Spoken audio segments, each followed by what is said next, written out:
Alain.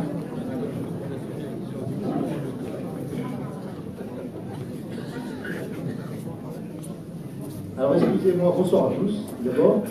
Excusez-nous pour ce quart d'heure margueritois, limois, gardois, et Camarguais, effectivement.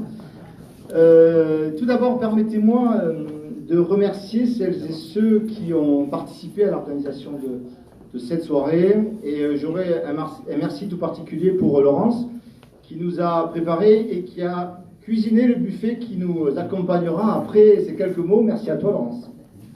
Bravo.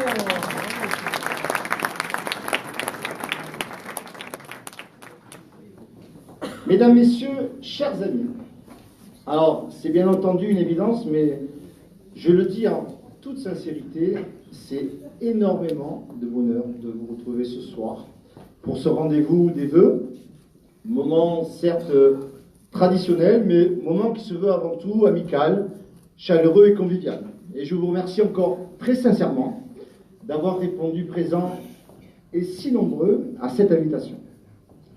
Cette soirée est d'abord l'occasion pour moi de vous présenter, ainsi qu'à celles et ceux qui vous sont chers, tous mes vœux de joie, de santé et de prospérité pour cette nouvelle année.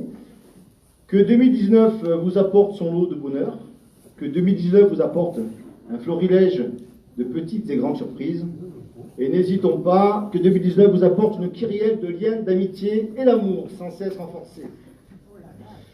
Cette soirée est aussi l'occasion de clôturer une année et d'en ouvrir une nouvelle.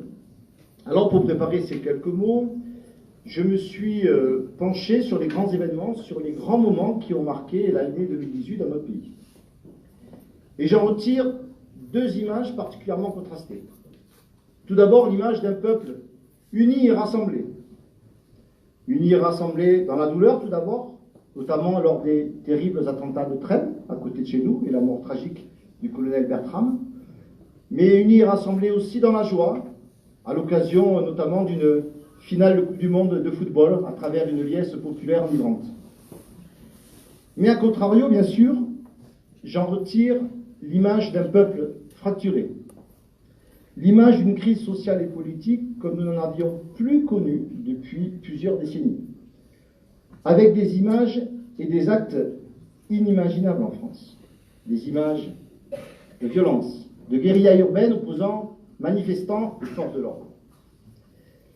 Eh bien, cette image, c'est l'image qui illustre malheureusement le fossé creusé depuis trop longtemps et de plus en plus profondément entre le peuple et les élites, entre les citoyens et ceux qui sont censés ou supposés les représenter, élus et hommes politiques, bien sûr, mais aussi dirigeants d'entreprise, journalistes, fonctionnaires. Cette image, c'est l'image d'un ras-le-bol.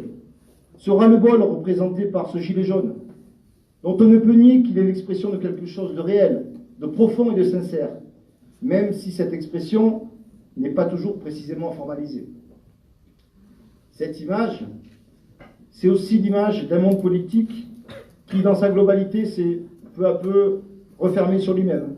Un monde politique qui s'est recentré sur ses rivalités internes et ses propres enjeux. C'est l'image, ou pire, le sentiment que les hommes politiques capables de comprendre, d'exprimer les attentes et les revendications de leurs citoyens, eh bien, ces hommes politiques-là se font de plus en plus rares. C'est donc dans ce contexte d'incertitude, c'est donc dans ce contexte d'inquiétude, dans ce climat de crise de confiance, que s'ouvre l'année 2019. Et c'est dans ce contexte que s'ouvre l'année préélectorale pour nos communes. C'est dans ce contexte que se dérouleront le débat. C'est dans ce contexte que se construiront les projets, et c'est dans ce contexte que se bâtiront les politiques publiques de proximité. Alors, à l'aube de cette année de campagne électorale, et puisque nous en sommes encore à la période des maîtres des vœux, permettez-moi de formuler cela. En premier lieu, je fais le vœu d'une commune empreinte de modernité et d'innovation, d'une commune tournée vers son avenir et celui de ses habitants, une commune moderne et innovante dans les projets qu'elle propose, une commune moderne et innovante dans ses modes de gestion, dans ses modes de fonctionnement, une commune moderne et innovante dans ses processus de décision. Je fais le vœu d'une commune faisant de la transition énergétique le fil rouge de son action publique.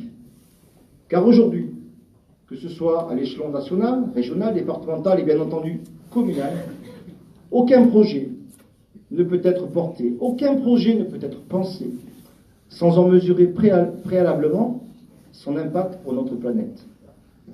Antoine de Saint-Exupéry écrivait « Nous n'héritons pas de la terre de nos parents, nous l'empruntons à nos enfants. » Nous devons faire de cette maxime la doctrine principale des propositions que nous portons.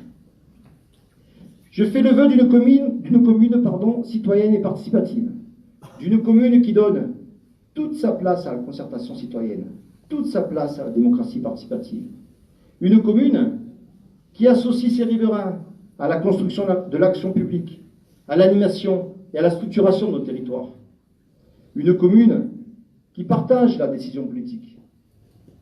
Une commune qui consulte, écoute et entend ses habitants. Je fais le vœu d'une commune posant une vision prospective et globale de son développement, d'une commune portant un projet économique, social et environnemental à moyen et à long terme, d'une commune fixant un cap pour les générations futures. Je fais le vœu d'une commune s'inscrivant dans le respect et le bien vivre ensemble de ses habitants, d'une commune rassemblant les générations, d'une commune intégrant ses quartiers, une commune créatrice de liens sociaux et de cohésion territoriale. Je fais le vœu enfin d'une commune respectueuse de ses traditions et de sa culture, une commune porteuse de valeurs qui rassemblent, porteuse d'histoires communes, une commune porteuse de projets partagés. Alors, pour que ces vœux ne restent pas une simple liste à la Prévert, ils n'auront et n'ont de sens que s'ils sont formulés dans l'objectif d'être exaucés, d'être réalisés. Alors, c'est bien pour les réaliser que je conduirai avec, entre autres, les femmes et les hommes qui m'entourent ce soir, que je conduirai une équipe pour les prochaines échéances municipales. Une équipe de femmes et d'hommes qui dépasseront tous les clivages politiques. Une équipe de femmes et d'hommes détachée de tout objectif partisan. Une équipe de femmes et d'hommes détachée de tout esprit revanchard. Une équipe de femmes et d'hommes réunis pour un seul parti, Marguerite. Une équipe de femmes et d'hommes animée par une seule envie, Marguerite. Une équipe de femmes et d'hommes porteurs d'un seul projet, Marguerite. Une équipe de margueritoises et de margueritois.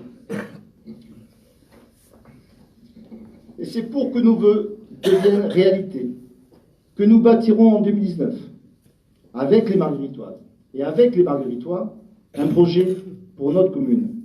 C'est pour les réaliser que nous participerons au débat qui nous animera dans les prochains mois. C'est pour les réaliser que nous serons force de proposition et force de conviction pour Marguerite. Parce que, comme vous, nous pensons Marguerite. Parce que nous vivons Marguerite. Parce que nous aimons Marguerite. Parce que nous sommes Marguerite. Alors, un dernier vœu peut-être, ou une promesse que nous nous faisons à nous-mêmes, n'ayons pas peur de l'avenir, relevons les défis, bravons les obstacles et allons de l'avant pour atteindre les plus hauts sommets. Construisons ensemble, pour Marguerite, un avenir serein. Réalisons ensemble, pour Marguerite, nos projets communs. Bonne et heureuse année à tous. Je vous remercie.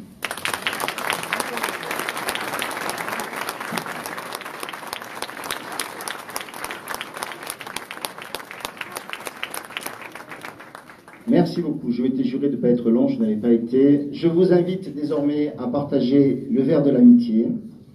Pour celles et ceux qui souhaitent adhérer à l'association ou simplement nous accompagner, Vous avez des bulletins qui sont à l'entrée de la salle que vous avez certainement vus. Et je vous souhaite et je nous souhaite à tous une très bonne soirée. Merci à vous.